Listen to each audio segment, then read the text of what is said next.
For all of you who are going into year 11, it can be really tricky to decide what subject to pick. So here's how I picked all my subjects as a 98 ATAR student, and maybe it'll give you some insight on how you should pick yours. So I actually started picking subjects in year 9 because our school offered accelerated subjects. Now, if you're someone who's aiming for an ATAR above, let's say like 80 or 90, it's so important to do these accelerated subjects. And I think the big thing that I learned was that you shouldn't necessarily pick your best subject for these accelerated subjects, because even though I was super confident with mine, which were general maths and biology, they were still my two lowest scoring subjects in my entire ATAR. So I picked general maths and bio in year 11 because I felt like maths was pretty easy to me, and also biology was just something that I really did enjoy.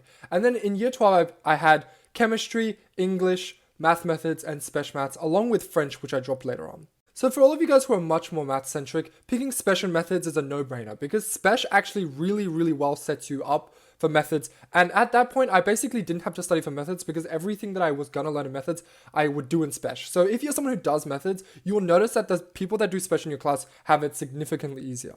As with chemistry, it was mainly for me a choice between physics or chemistry, and I absolutely hated physics just from doing it in year 10. So chemistry was the other decision.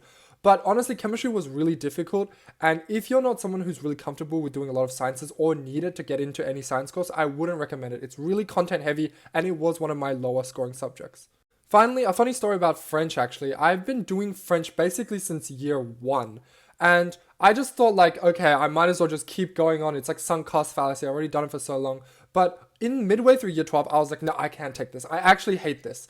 And I kept sitting in this mindset of like, it scales so high, it scales up. I've got to keep doing it. It'll scale up. But honestly, if it's ruining your life and you're not even that good at it, the scaling doesn't matter. Scaling is not like some secret gift where you just get free marks. Right? Scaling is supposed to make it equal. And if you suck at that subject, you're going to suck at it regardless of whether they're scaling or not.